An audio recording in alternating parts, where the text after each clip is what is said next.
Good evening, and welcome to Skep Talk, the monthly speaker series hosted by the Bay Area Skeptics. Before tonight's presentation, a few words about Bay Area Skeptics. As North America's oldest skeptical organization, we are dedicated to promoting critical thinking, logic, and rational thought. In the 1970s and 80s, scientists such as Carl Sagan and magicians such as James Randi established the scientific skepticism movement out of concern about the popular fondness for pseudoscience and the lack of public science literacy. Scientific skepticism embraces evidence-based civil discourse on health, education, consumer protection, and especially the investigation of extraordinary claims. Using the scientific method, we hope to promote skeptical inquiry to reduce irrational thinking in society. This talk is supported by Bay Area Skeptics members such as you. Please visit us at baskeptics.org or join us on Facebook, Twitter, and Meetup. Consider supporting us through convenient monthly donations via Patreon. Patrons receive premiums such as discounts and free t-shirts for our annual Skeptical Conference. But more importantly, members help us make the world just a little more reasonable and rational. And now, tonight's speaker. Good evening. I'm Eugenie Scott. I'm a board member of Bay Area Skeptics, and I'm very pleased to be your host tonight.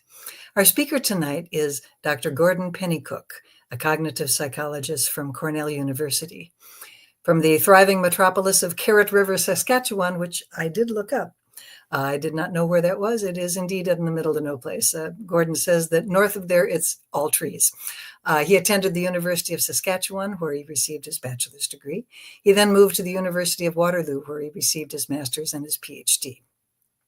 Gordon's research focuses on reasoning and decision-making, particularly focusing on cognitive styles. Does somebody primarily use gut feelings or intuitive processes, or do they use more analytic, deliberative processes? And what are the causes and consequences of different cognitive styles? An op-ed of his in the New York Times a few years ago mentioned the field of misinformation and disinformation research seemed to be divided into two camps. Those who believe that the susceptibility to mis and disinformation is largely the result of cognitive or confirmation bias, and those who believe that susceptibility is a function of inadequate reasoning skills. Now, obviously, both are involved. It's not like it's one or the other, but different researchers place an emphasis on different parts of this moiety. I personally, as a consumer of this research, not as a researcher myself, certainly, but as a consumer of this research, for many years while at the National Center for Science Education, I was very frustrated when some would look at the motivated reasoning side of this argument and use it to support the idea that, well, it's fruitless to debunk or to try to educate people out of these misconceptions. And my personal feeling, and based on my experience, although certainly not in any research, was that facts and reason and logic and reasoning skills were necessary, although they were not totally adequate to solve this problem. And I'm very happy to have Gordon speaking to us tonight. It's one of the reasons why I wanted him to come, because I'm biased in this matter. Because Gordon's research has found that it is not necessarily the case that it is fruitless to try to educate people out of their misconceptions. Let me tell you a little bit about Gordon. He seems to have a penchant for catchy research that encourages the press and reporters to seek him out. As a graduate student, his colleagues and he published a study that was picked up by the press as "Smartphones Make You Lazy." The subjects in this study were classified according to the usual cognitive styles, intuitive versus analytical. And he found that even if intuitive and analytical thinkers tended to use smartphones similarly when it came to their streaming, their entertainment, their social media, they use smartphones differently when it came to finding out information. Intuitive thinkers used search engines more often than analytical thinkers, which is a kind of an interesting finding.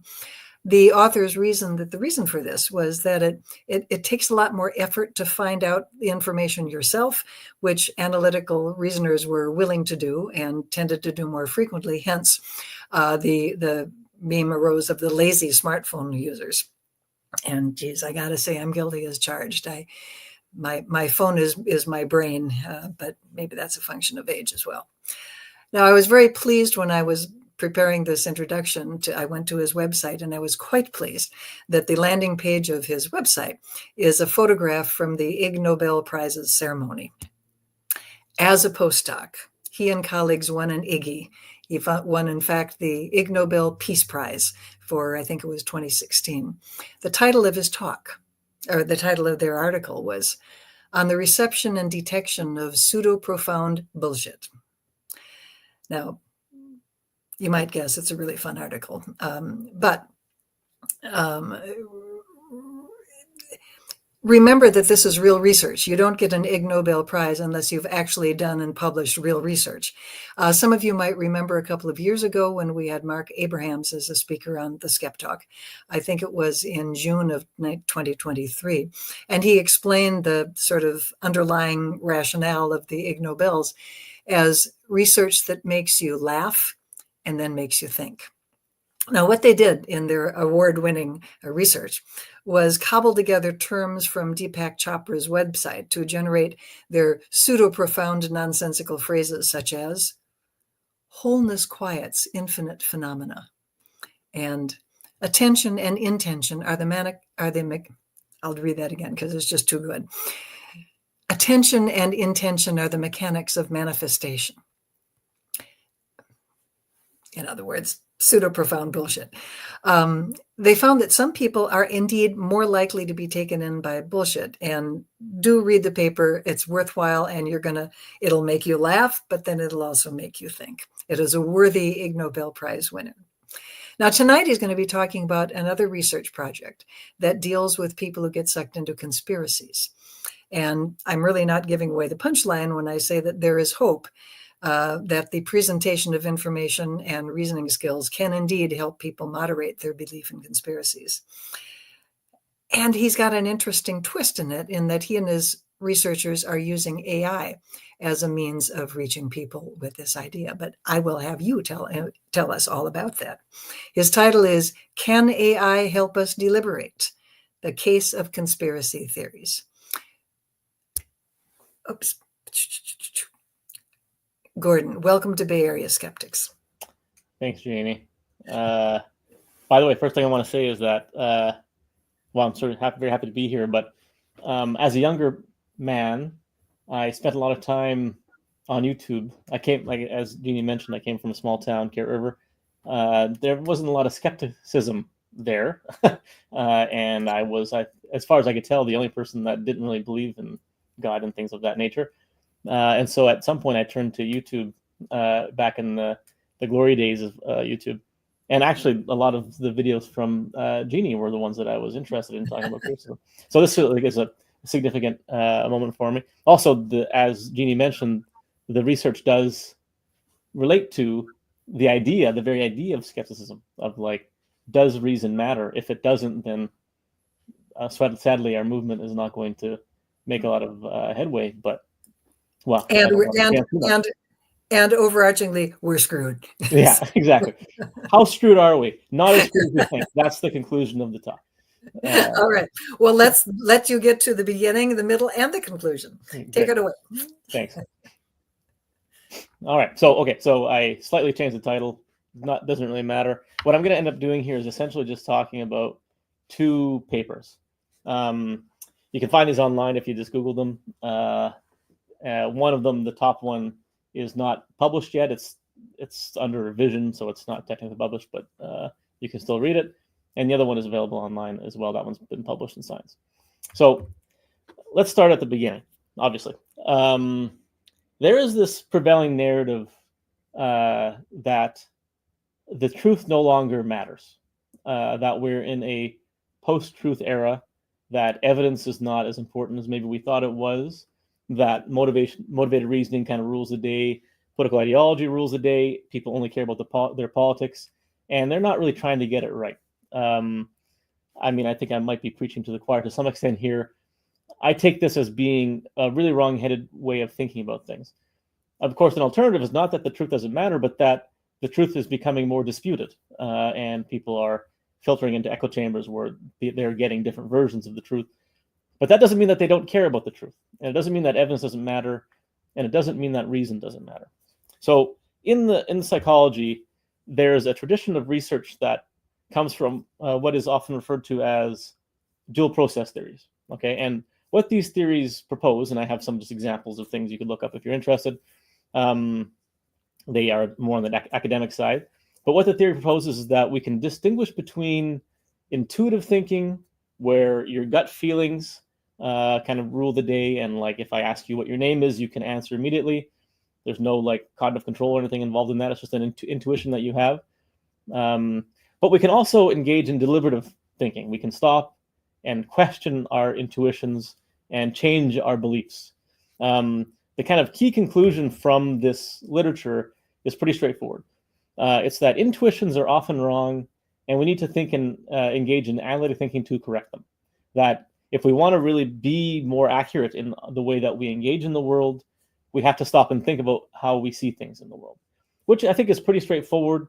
A lot of people would generally agree with that kind of idea.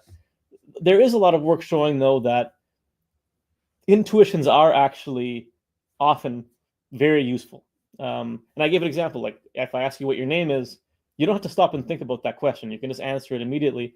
You can identify somebody almost immediately when you look at them that you haven't seen for years. So we have very good intuitions for certain tasks. It's just that in many cases, our intuitions can be wrong. So just a slight modification is just that our intuitions are sometimes wrong, and we sometimes need to engage in analytic thinking to correct them. So essentially the same idea, but just slightly different. And that is one kind of like major perspective in the field of psychology, and primarily in cognitive psychology. However, at the same time, there's a very different kind of like perspective that is reinforced and discussed in the psychological literature and elsewhere. And it's quite a bit different. One example of this is Jonathan Haidt's book called The Righteous Mind. Some people might have read that. It was a popular book, but there are other perspectives. And what they are basically essentially argue in these books and articles and etc. is that deliberation is not really corrective. It sometimes can be, but rarely is it the case that when people are stopping and thinking about things that they're doing it in a way to try to figure out what's true. What they do instead is reason in a way to justify their own beliefs and ideologies. They engage in what's called motivated reasoning. One thing I want to clarify is that is something that happens sometimes. Like this is not a matter of like, does it happen, does it not happen? It's how do you characterize the nature of thinking? What is the common way what are the common ways that people make mistakes when they're reasoning? Is it because they're thinking too little, which is what I would argue?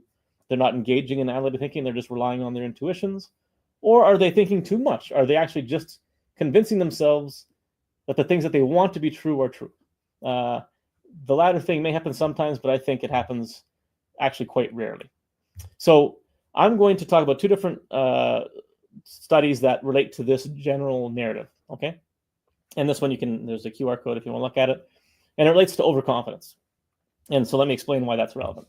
So there's a very common narrative within the, when in the conversation about conspiracy theories, that to some extent people believe conspiracies kind of because they want to, not because they've been duped or they kind of like have mistaken evidence, but they want to feel kind of like unique. And they know that like the people who disagree with them are, in their view, sheeple. They're people who don't, they just follow blindly and they're conformists.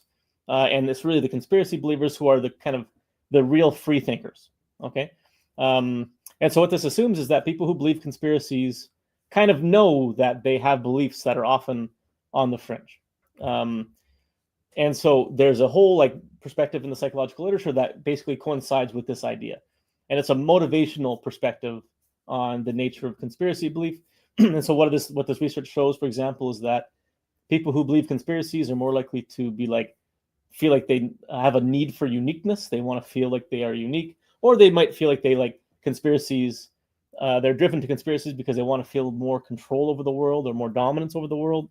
It might be that conspiracies satisfy social identities, and it feeds into narcissism. All these things are perhaps true, but what they do suggest is that conspiracies are sort of there for a reason, almost a rational reason.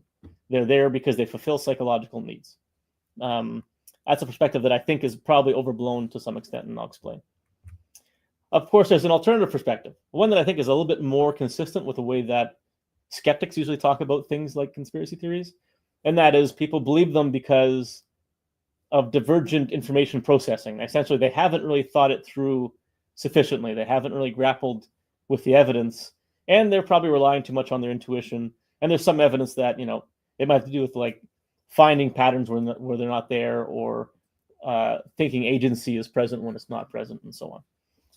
So what this relates to in terms of overconfidence is, for this body of research, I wanted to get at a kind of like a deeper level of understanding for this question. Like these two like competing theories are already out there, and people are kind of like having debates about them. And so to move things forward, we want to look at overconfidence.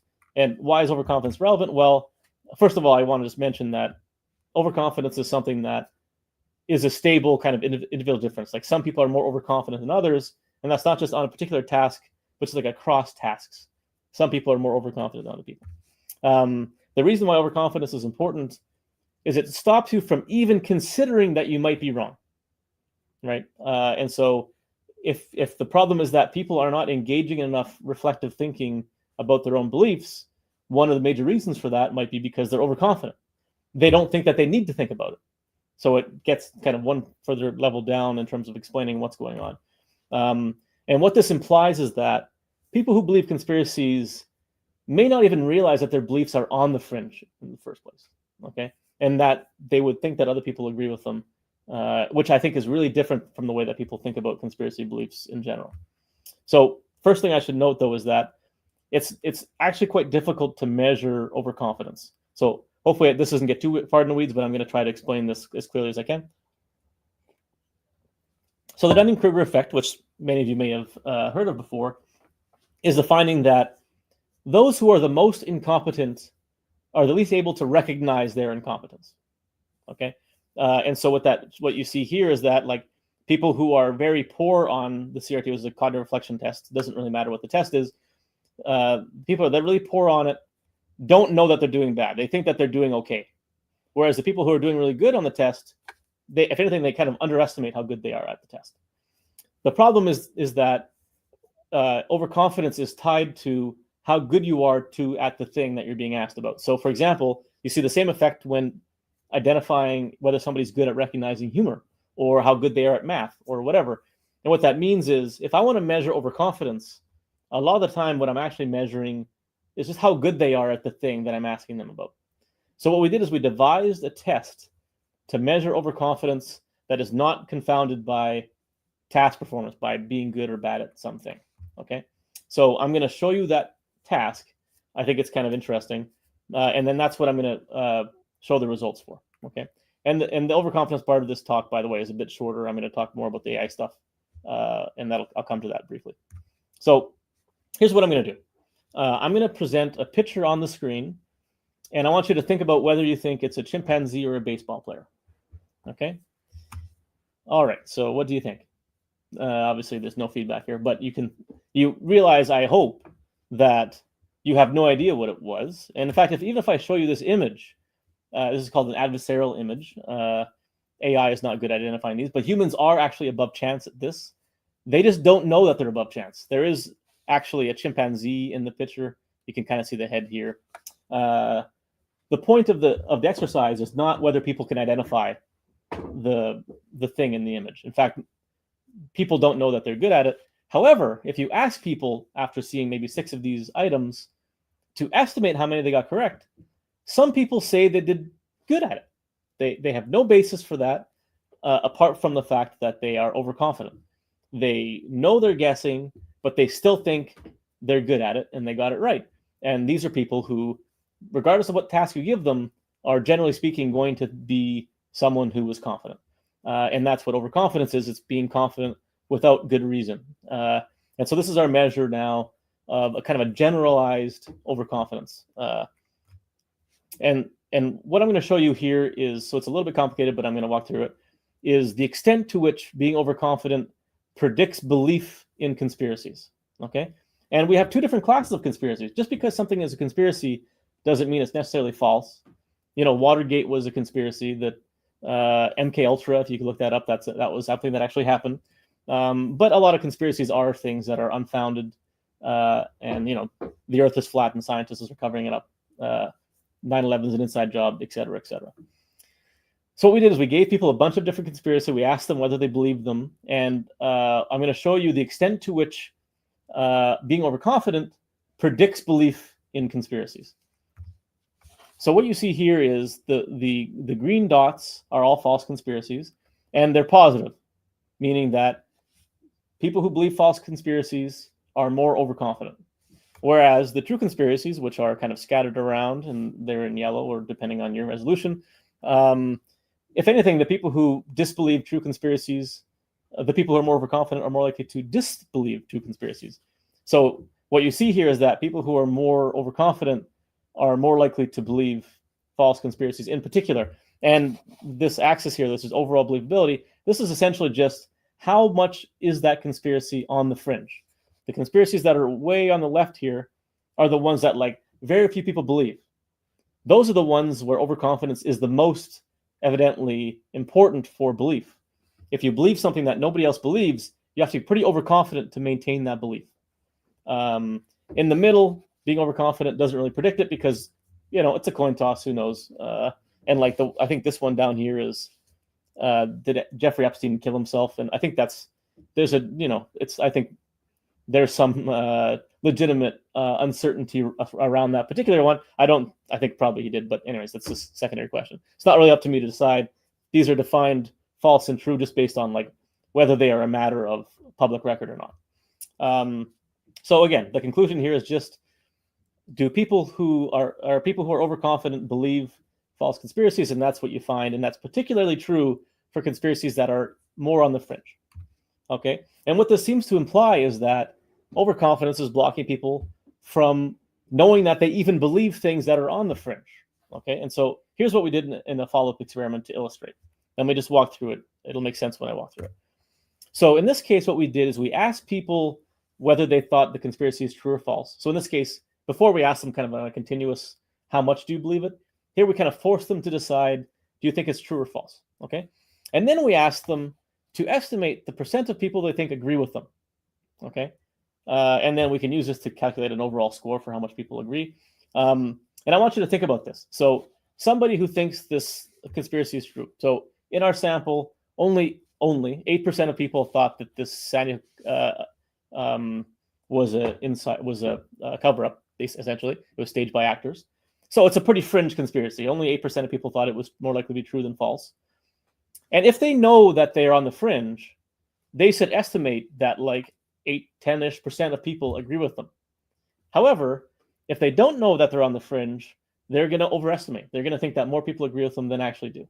So what actually happens? In this case, like I said, 8% of people thought it was true. The 8% thought that 61% of people agree with them. So they think they're in the majority. There's only 8%, but they think 61% of people agree with them. They're way off. They have no idea where they stand relative to others. Whereas people who believe, so that's the overestimate agreement score is 50%. They're off by a huge margin. Whereas the people who believe the false conspiracies are actually pretty accurate. They are aware that most people think that that's false. Okay. And so we did a bunch of different studies. I'm going to show you 3 studies all at once here in one figure. To orient you to what's happening here is on the x-axis is the actual percent of people who believe the conspiracy, meaning that, again, like the previous figure, if the conspiracies are over on the left here, very few people think that that's true. This is a conspiracy that 10% of people believe will be along here, right, on the 10%. Whereas on the y-axis is the people's estimates, meaning that if people are perfectly calibrated, if you believe a false conspiracy and you know that most people don't believe it, then you'll be along the line, this straight line. However, if you overestimate, you're going to be above the line. And lo and behold, that's what you find. That people who believe false conspiracies or unverified conspiracies have no idea, essentially, how much people disagree with them. These are cases, so just to give you an explicit example, here's a case where I think maybe it was like 3% of people thought this conspiracy was true. They thought, the 3% thought that around 70% of people agree with them. So they're off by a huge amount. Basically, nobody agrees with them. They think the majority of people agree with them. And in fact, if you look across, almost every case, people thought, on average, most people agree with me, whereas on average, very few people agree with them. So they're massively miscalibrated. They have no idea where they stand relative to others. And importantly, this is because of overconfidence, partly at least. So overconfidence, as I showed you before, predicts belief in false conspiracies, but not really true conspiracies, the unverified conspiracies. If you're overconfident, you're more likely to believe a false conspiracy, but you're also more likely to think that people agree with you about false conspiracies. People who are more overconfident think that more people agree with them because it hasn't occurred to them that they might be wrong. And thus is the pernicious power of overconfidence and blocking deliberation and reflective reasoning. So I'm going to give some interim conclusions, then I'll talk about the AI study. First is that conspiracy believers are overconfident, and that's not like they're overconfident in the belief in the conspiracy, which of course is also true, but they're overconfident as a disposition. They're just people who are overconfident in general across various kind of domains. And this is one of the things that leads them to believe in conspiracies, I think. And you see extreme levels of overestimated agreement, which we might call false consensus. So here's the tagline. Although conspiracy beliefs were in the majority for only 12% of the 150 conspiracies that were looked across those 3 studies, believers thought they were in the majority 93% of the time. So they were way off. They thought they were in the majority, but they were very much on the fringe because not only have they not really thought that much through the conspiracy itself, they haven't realized that other people don't agree with them. And part of this is not just that, but also if you spend a lot of time talking about conspiracies, most people don't stop and disagree. A lot of the time, what happens if somebody brings up a conspiracy is people will leave the room if they don't agree, or they'll just like maybe even subtly agree, but not really say much. And then what happens is people who believe conspiracies are online talking to other people who agree with them about the conspiracy. And then it sure feels like a lot of people think this is true, but in reality, they're totally on the fringe and people don't agree. This is why it's important to actually try to correct each other in our beliefs. I certainly would want to know if everyone disagreed with me about something. And I think actually it would generally be the case that even people who believe conspiracies might see some value in that. Maybe they get mad at you. I don't know. But I think it's important that we correct each other because that's how knowledge works. Okay. However, so overconfidence predicts belief in conspiracies, etc. And so I think we can use this to kind of argue that a lot of it is not motivated reasoning. It's a genuine inability to know that what you believe is on the fringe. And it's not like you're kind of deliberately deciding I'm going to believe fringe things because it makes me feel good about myself.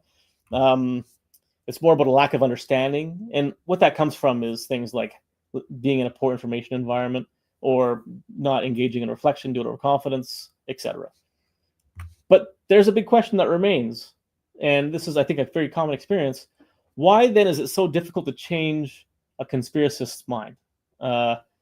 And this leads us into the following study, which, to preempt the results, indicate that maybe it's not as hard to change a conspiracist's mind as we thought. So let's think again. I'm going to go back just one step and let's think again about how we think about conspiracies. They're often used as the paradigmatic example of a belief that's resistant to evidence. And that's because, for example, if you provide evidence that a conspiracy is false, then the conspirator or the theorist can say, well, actually, that just means the conspiracy is even deeper than you thought. Or in many cases, it might be just like, that part might be false, but here's this evidence over here. And then you say, that's false. What's this evidence over here? And that's the gish gallop. And that's, it's so hard to kind of provoke change in conspiracy belief because there's so many different ways that a conspiracy could theoretically be true. And as I already mentioned, it's argued that conspiracy theories satisfy these psychological needs and motivations. And so there's the reasons why evidently people believe conspiracies that are not just they think it makes sense based on the evidence they're seeing. And so in a certain sense, it's often argued that believers, conspiracy believers, they want to believe. They're very resistant to counter evidence. And once they've gone down the rabbit hole, it's very hard to pull them back out again. Okay. And so part of this is essentially that it's not that people fall down a rabbit hole, they kind of walk down it. They decide to go down the rabbit hole and they end up where they want to end up. That I think is basically wrong. I think mostly people fall down the rabbit hole, as makes more sense given the actual Alice in Wonderland analogy. Okay. So why is it the case that it is apparent that conspiracy believers don't change their mind? Well, one possibility is that we haven't been giving them good enough arguments.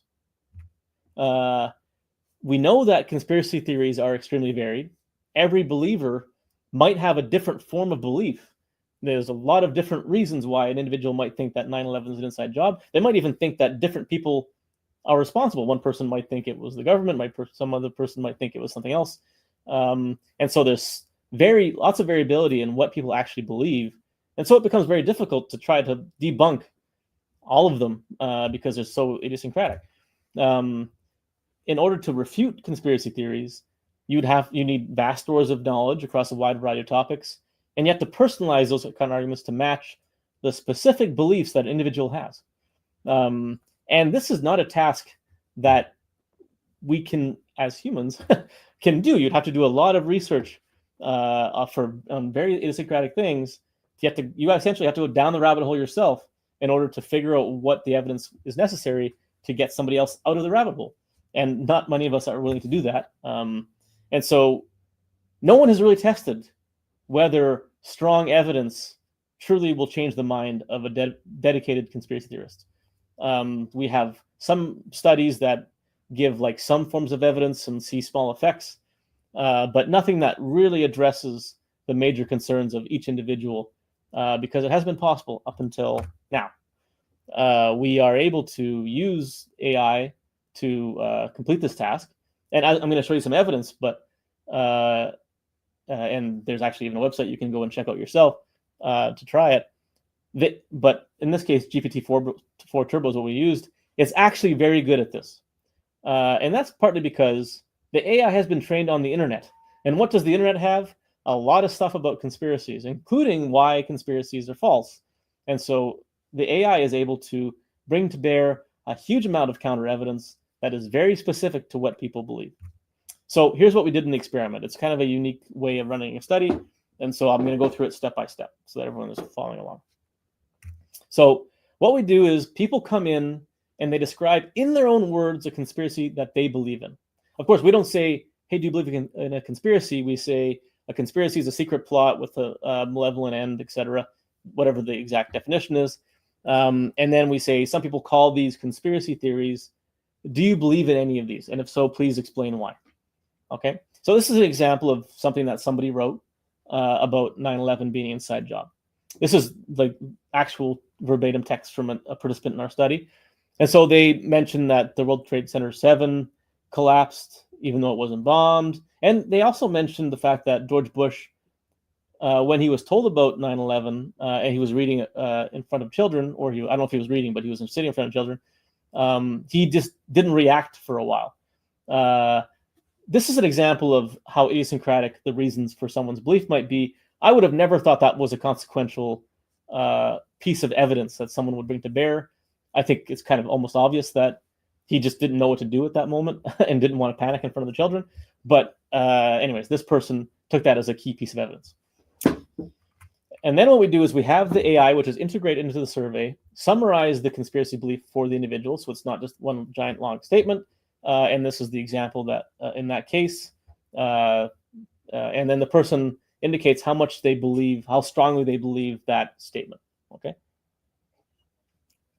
And in cases where people, we ask them if they thought it was a good summary, and it almost always is a good summary.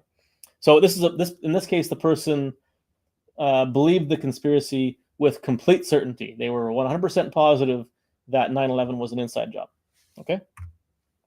And then what happens is people have, in this case, a 3-round conversation with an artificial intelligence, GPT-4 Turbo. They know they're talking with the AI. I'm going to tell you about a study where they think they're talking to a human, and I'll get to that. Just to preempt it, doesn't seem to matter that much. And so they know they're talking with an AI about conspiracies. And what we told the AI to do is generate a response that convinces them that the conspiracy is not true. And it says, your goal is to create a conversation that allows individuals to reflect on and change their beliefs. Okay? Use simple language, etc. So pretty straightforward prompt, but that's what we did. Okay? And we have, it's an RCT, it's a randomized control trial. We have control conditions, 3 control conditions. They're all the same in terms of the results, so we just combine them for the analyses. And they're just having conversations with the AI about other things, okay? And part of that is just to make sure that we don't get an effect because people are dropping out of the study and so on. Okay, so here, it's a lot of text. You don't have to read it all. I'm going to just summarize it very briefly. And this is actually less text than we shortened it just for the sake of communication in the paper. But this is just showing how detailed the AI's response is to what they said. So in terms of the World Trade Center 7 collapsing, what the AI says is, the National Institute of Standards and Technology explains that the building got damaged by debris, lit on fire, and then that's why it collapsed. Okay. And then the George Bush thing explains,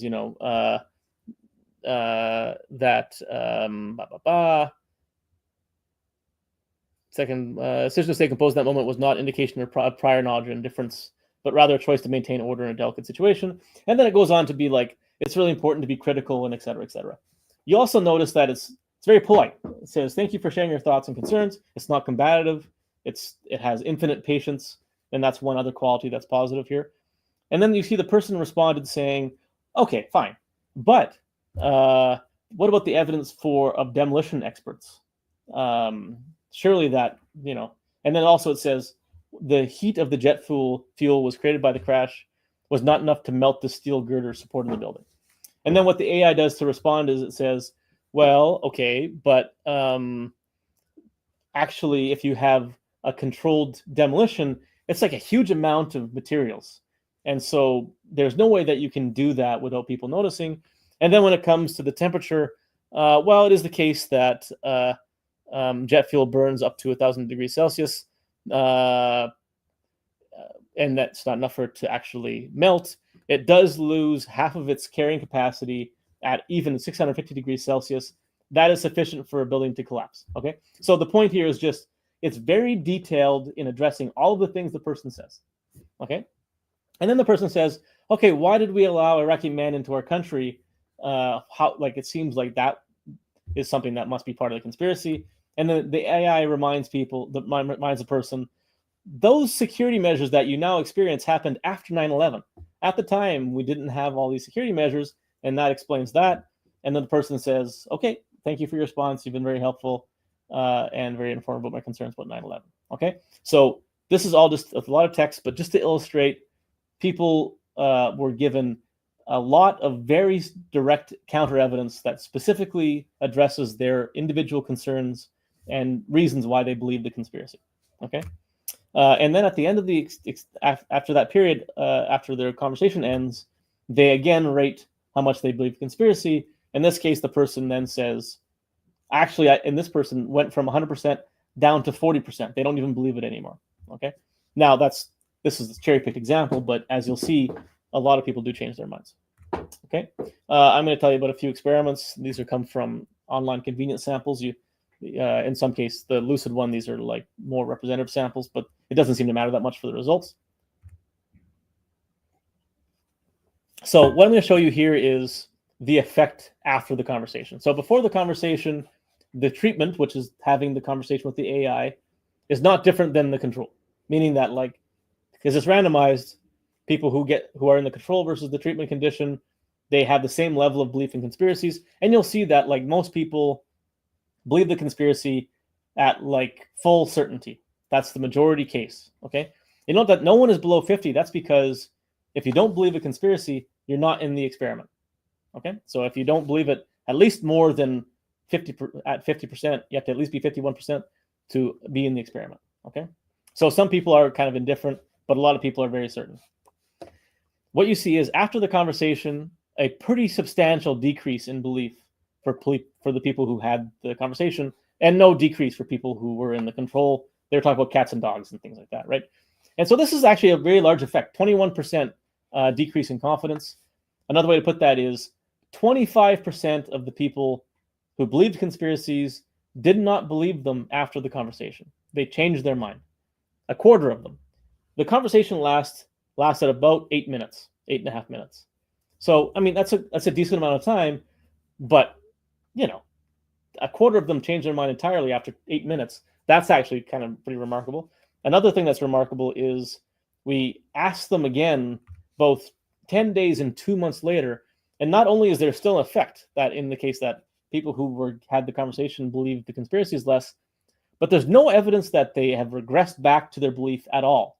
There is no decay at all in the effect, meaning that when they were convinced the conspiracy was not true, they continued to think it was not true 2 months later, which indicates that they really did change their mind.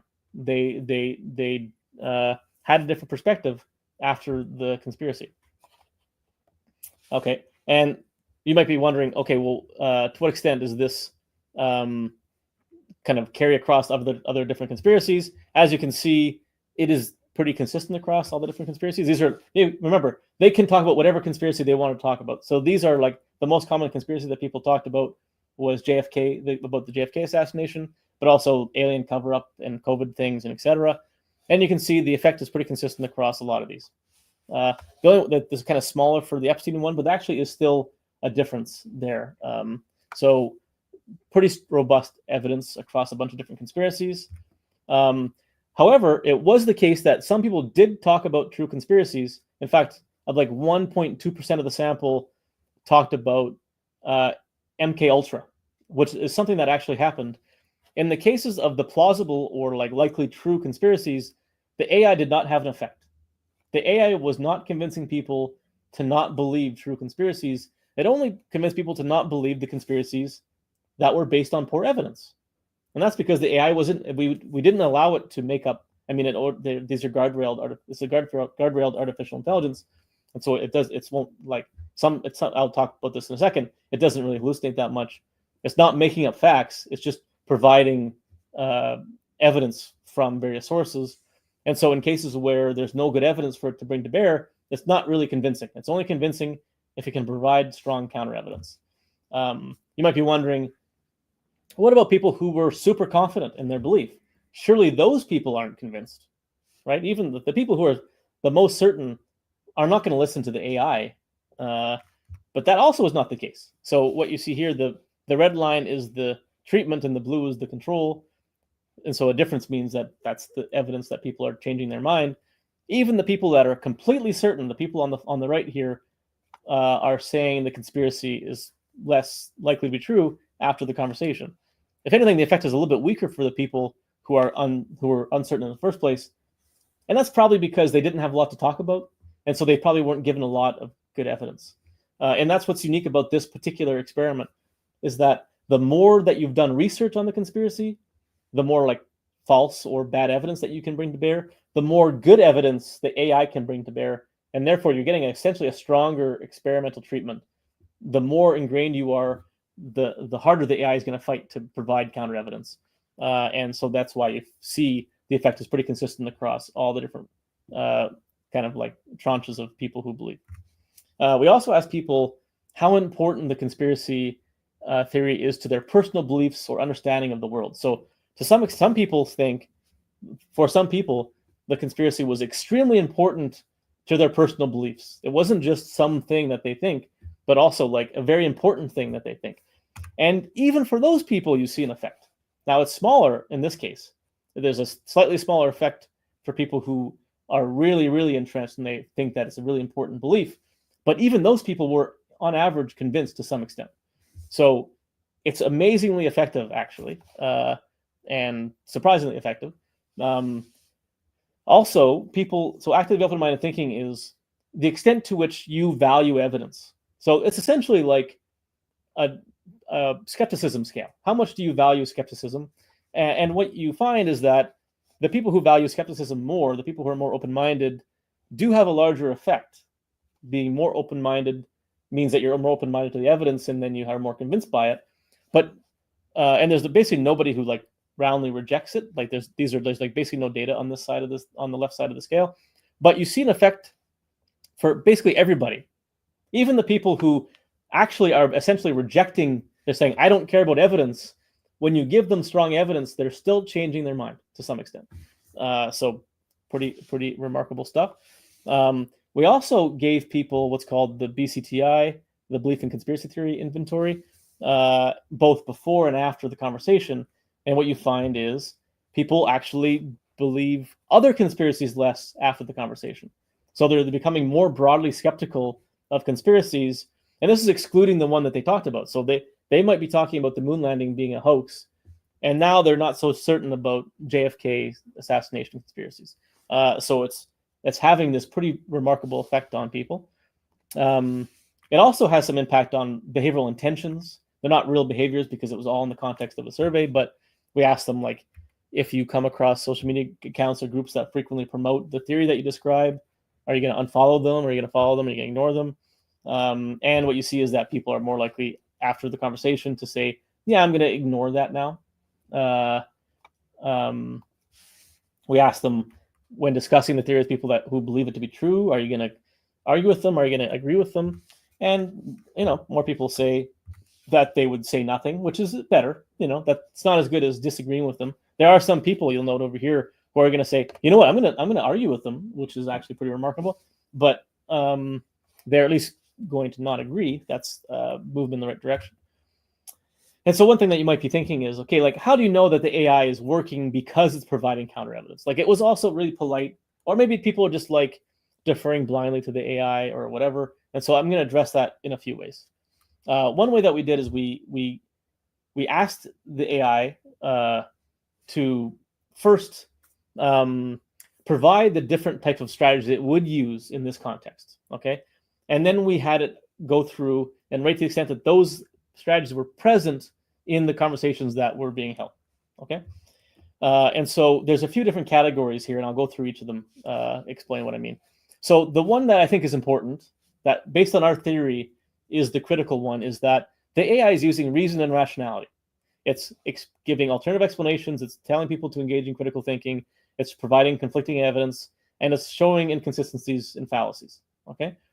And that is, in fact, what is mostly happening. The most common strategies are the reason rationality ones. Now, it is doing what's called rapport building, which is just being polite and respectful. So it does that like basically all the time, but it's really kind of bookending most of the content is about evidence, and it's being polite while providing evidence. These other things, like using rhetorical strategies like Socratic questioning, or talking about psychological needs or empathy and all these things, it just doesn't do that. It's not really doing that. It's just providing evidence, essentially. And so another thing you might be thinking is, well, how do you know the AI is being accurate? And there is a lot of content here, and we haven't gone through all of it, obviously. And so, prior work shows that at this particular AI says hallucination rate of about 2% when asked to summarize text. So what we did is we had a fact checker that we've used in the past, and it was really good. Evaluate the factual claims made by the AI. We selected a random sample of 128 claims to evaluate, and most of those, actually almost all of them, were rated as true by the fact checker. Only one was misleading. I mean, probably there's mistakes somewhere in the data set, but it actually was quite good at this task.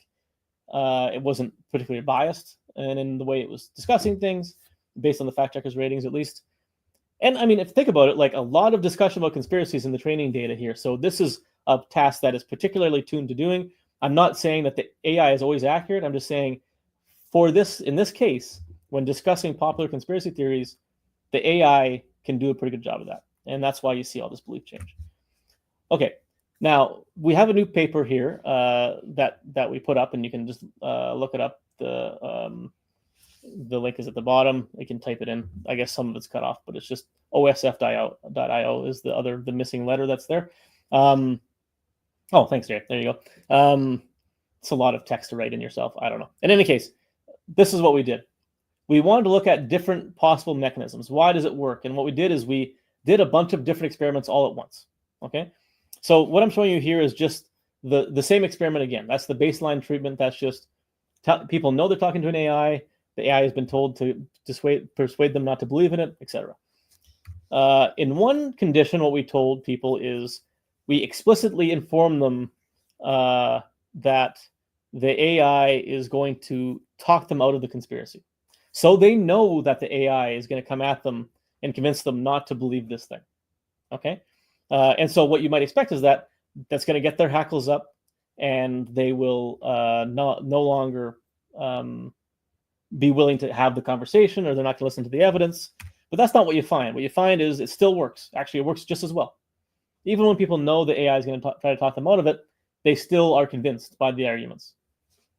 Another condition was told, okay, here's what we want you to do. We want you to convince the AI that it's wrong.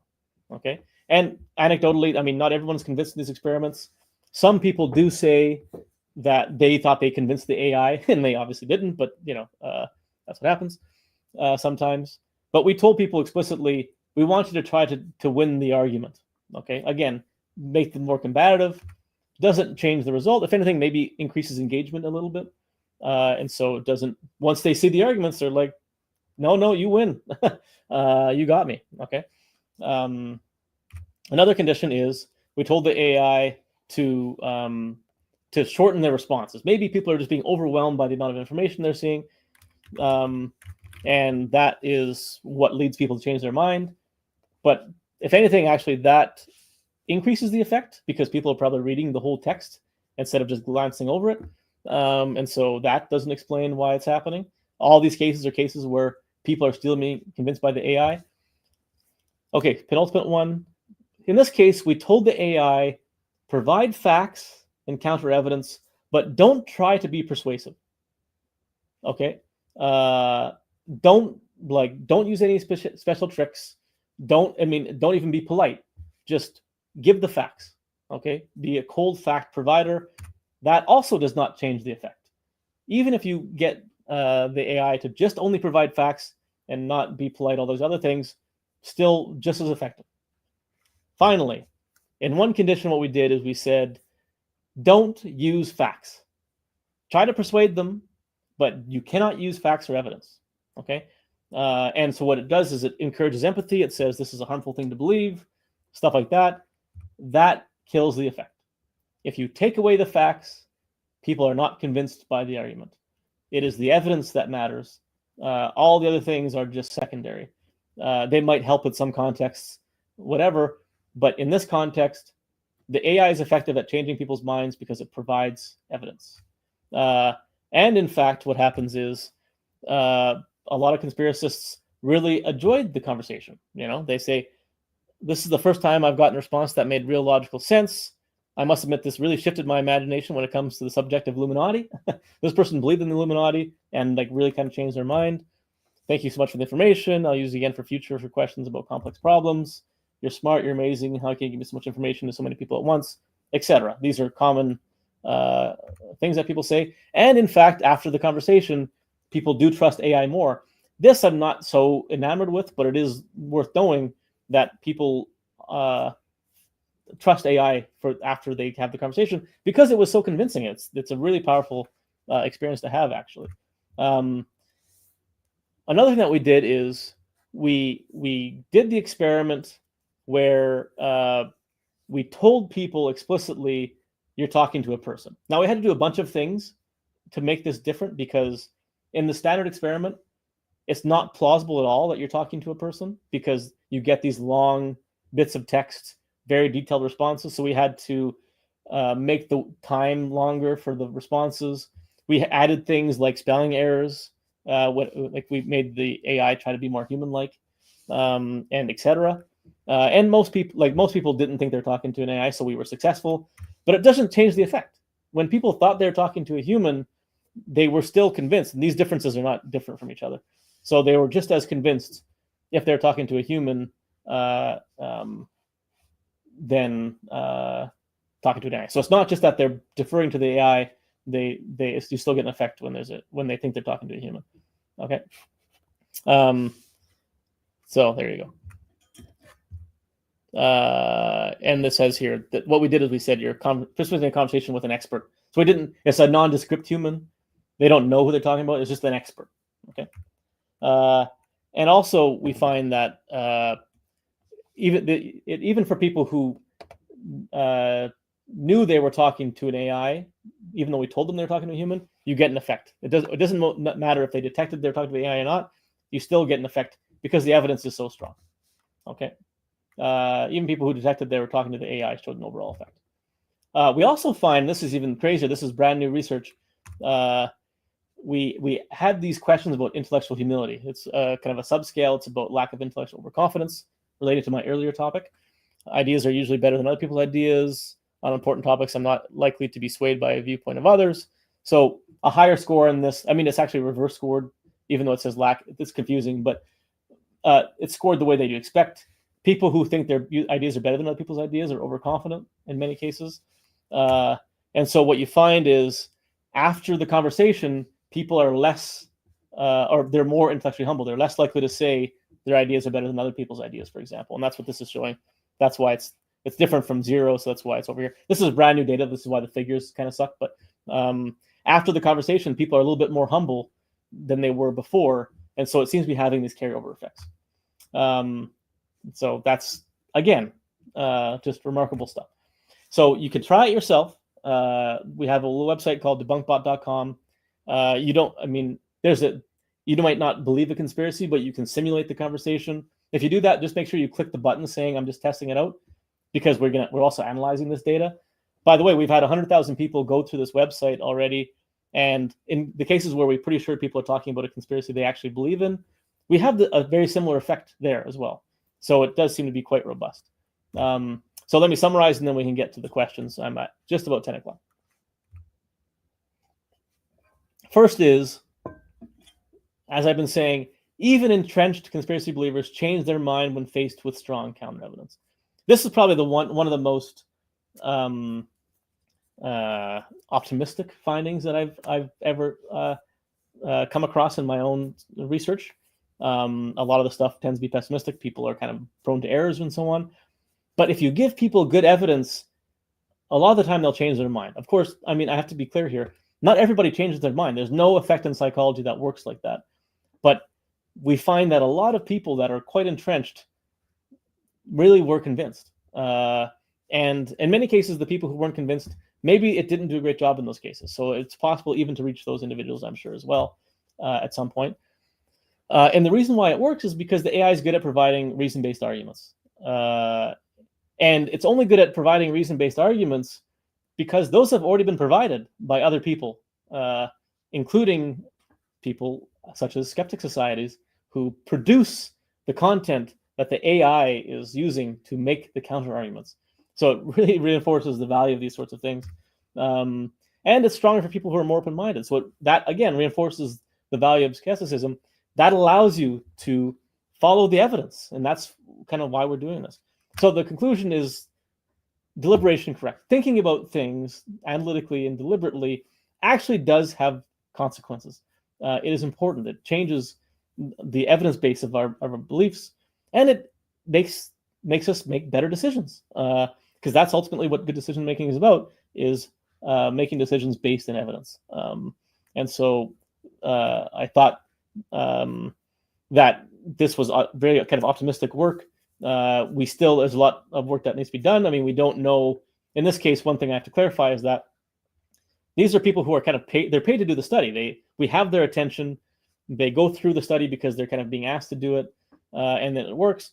Getting people into this sort of thing to actually engage in the conversations, that's a difficult question, and we haven't figured out how. That's something we can improve on, but it is a kind of direction for future research. So with that, I want to close and thank all the people who helped support this, and I'm super happy to take questions. All right, thank you. That was terrific. have a lot of notes,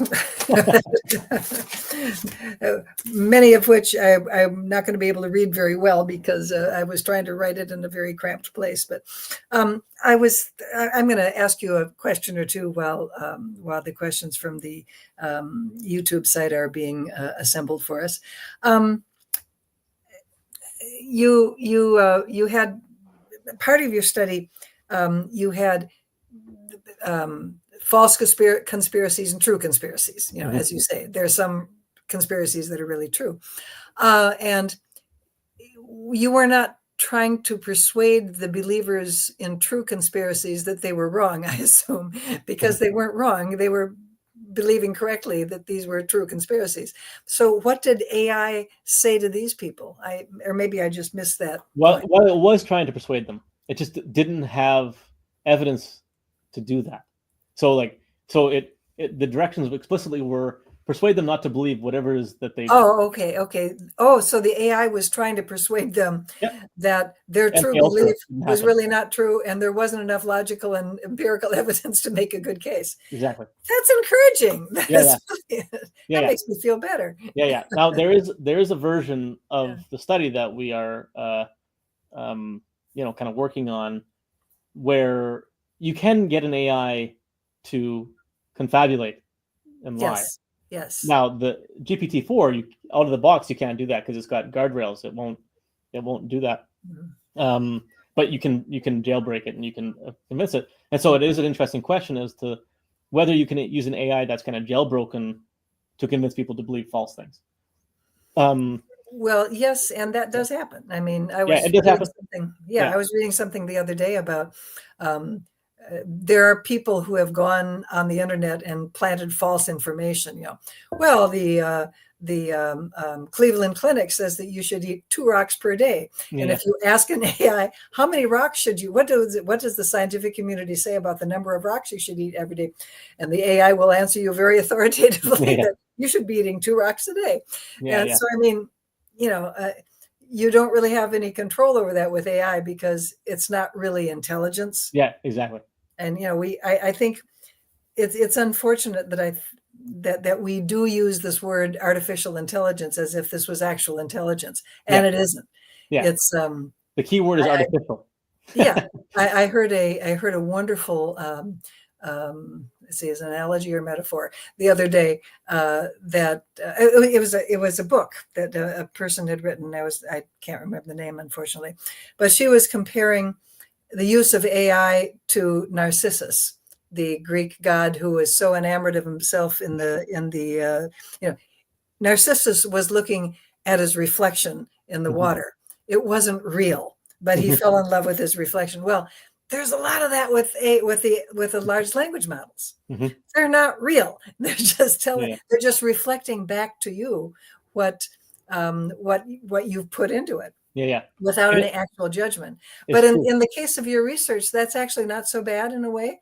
Well, in this case, it's a bit different because if you were to go to GPT-4, if you went to the website now and tried to have this conversation, it wouldn't work because it hasn't been told to be persuasive and provide evidence. So we can get it to do the thing we want, but you have to really what it's actually. If you go to GPT-4, what it's doing is it's trying to be nice to you and get you to continue talking to it. It doesn't have the goal of providing evidence, but you can use it to do that, but it's just not really what it's intended to do. But going back to the question of whether AI can be used to persuade people to believe things that are false. I mean, that's obviously true to some extent. It is interesting to think about whether it would be equally effective. And my intuition is that it would not be, actually, in that because to some extent, the strength of an argument is constrained by the truth.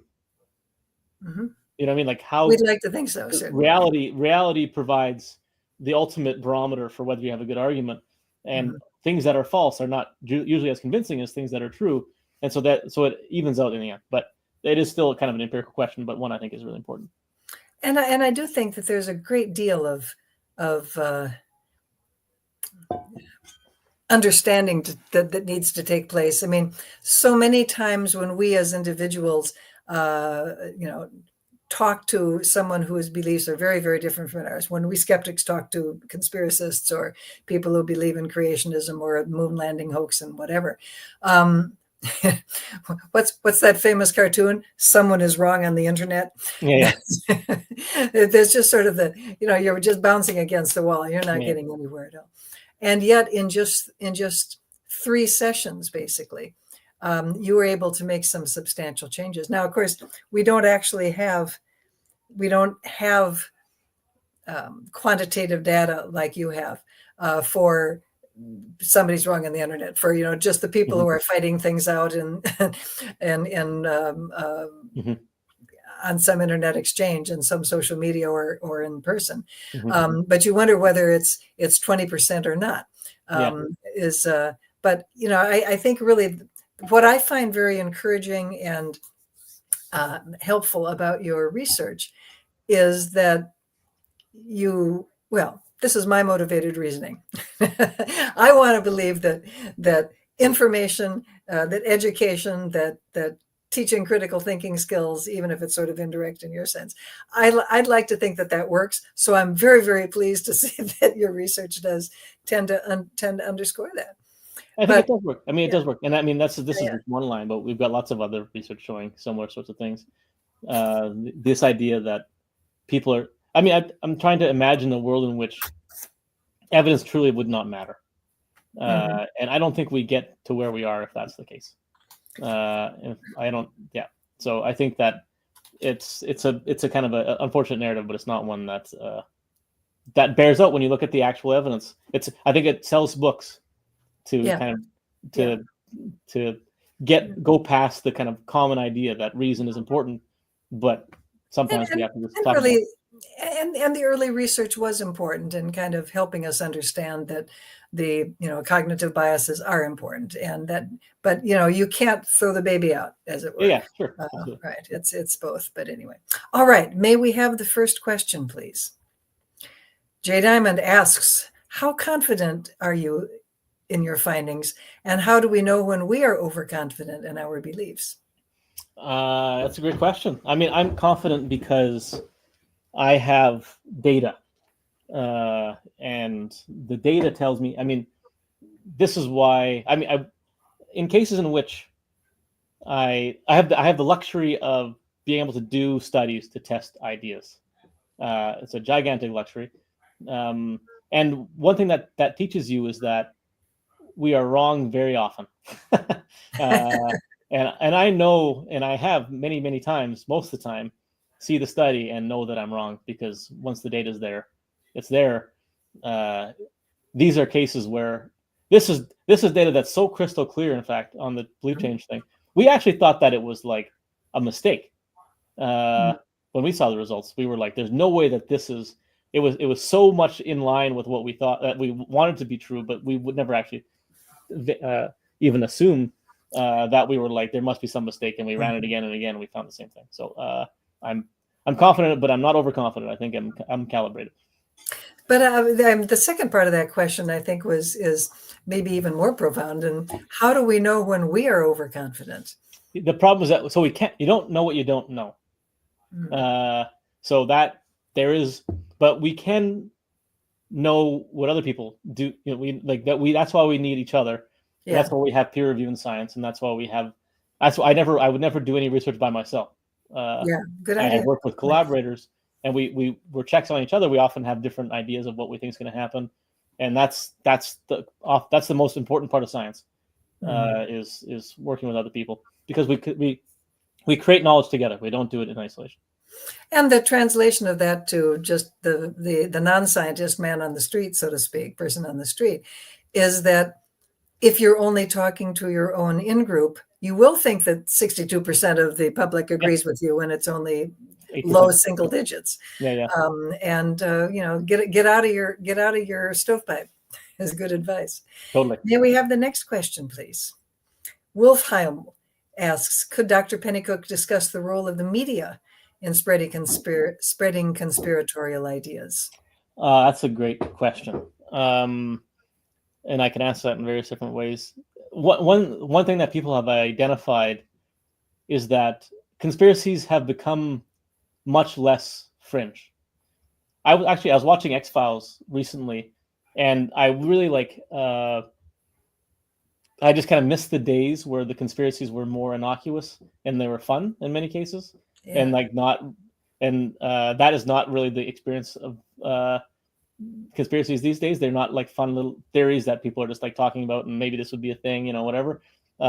They're often very, very nefarious, and they are things that in many cases are used to construct fear, and in many cases are not. I mean, I don't know many, but at least in some cases are constructed for reasons, and they're not just conspiracies, but they're disinformation. They're there to sow doubt, to create political change, etc. And this is something that we have to be very mindful in the current media environment. Indeed, I heard one the other day about the DDoS on Twitter, X the other day, and the origin of that, which was claimed to be by one party in all of this to be from Ukraine. Yeah, irrespective of evidence of that. With no evidence, yeah, that's a conspiracy. Yeah. Jay asks, did you experience the backfire effect? Can you give the backfire effect? You can explain what it is and give us your thoughts on it, please. So there was like this past work on backfire effect and corrections. If you give people counter evidence, not only will it not persuade them, but they'll actually believe the claim more afterwards because they're threatened by the evidence, and so they kind of revert back. This is not something that happens, actually. There was a study by Nyhan and Reifler in 2010, and it just basically has not been replicated. And even Brennan Nyhan, who published the paper, doesn't say that they say that you don't ever get that effect. It may be in like just very, very strange circumstances that people don't really understand. So it doesn't generally happen. In this case, like there are cases where we have so much data that like some people kind of go up and down. A lot of that's kind of random variability. And I had mentioned like the case where like after the conversation, there were like a few people out of like, some thousands who thought they convinced the AI that they were right. And so like, but I mean, these people might genuinely have delusional ideation. And so like it could be a kind of a clinical issue at that level, but yeah, these are still they're uncommon. Yeah. You had a couple thousand people going through this routine. So, yeah. Only 1% of people being kind of nuts is maybe not to be unexpected. Might be optimistic even. The Pillow Nut says, those graphs, wow.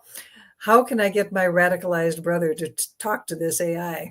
That's a good question. I don't know. I actually don't have a good answer for that in the terms of, I mean, one thing that we did do in that one experiment was we said, try to convince the AI that you're right. And so you could propose it as a challenge. He's like, okay, if you have such a good argument, then like you should be able to beat the AI in this contest. That's one form. Another thing that one can do is you don't need to have the person talk to the AI. You can talk to the person yourself, and then you can talk to the AI, and then provide evidence too. And you use it as a kind of like, but I mean, you maybe want to be transparent about that when you're doing it, but or like if it's online or whatever, you can use these tools for that as well. And so like should be broadly helpful, but getting people to really take it seriously and do it, that'll work for some people, but not everybody, obviously. So. Yeah. Well, the AI that you use in DebunkBot is not ChatGPT. It's a kind of a specialized one that you guys programmed, isn't it? Or no, it's not. Is it off the shelf? It's off the shelf, but it's just with the prompt. Although I mean, we have different versions. We've used various different AIs and not just GPT. They all seem to work pretty well. Okay, good. I'm misunderstood. Yeah. Next question, please. Scott S. asks, the phrase conspiracy theory equates to false conspiracy theory in the public mind. But there are, as Gordon said, true conspiracy theories. Is there a better phrase to use with the public? That's a great question, and I thought about that. I don't have a better phrase. It's a tricky issue because it is generally the case that when people talk about conspiracy theories, they're talking about the connotation ones. And it shouldn't be taken to assume. I mean, people obviously can conspire. Like there's no like and like they happen, but it's a kind of like a Wittgensteinian kind of like family resemblances thing, where like everyone kind of knows what you're talking about, but in many cases, some people might be confused, and that's the problem with language. Like we don't have a good language for this. And in my general perspective, I'm generally pragmatist when it comes to these things. The horse has left the barn. We have a term that we use to kind of generally capture this thing, and people generally understand what we mean, but it's imprecise, and so that's why we try to clarify when we do the talks. But yeah, I think there's no good solution to that. I agree. I've also spoken about conspiracies, and you do have to distinguish it. Well, there are some real conspiracies. Yeah. But it's the words out there. Yeah. What are the next steps on this research? While DebunkBot will turn off many true believers, are there plans to embed this in other sites? What are the next steps in this research?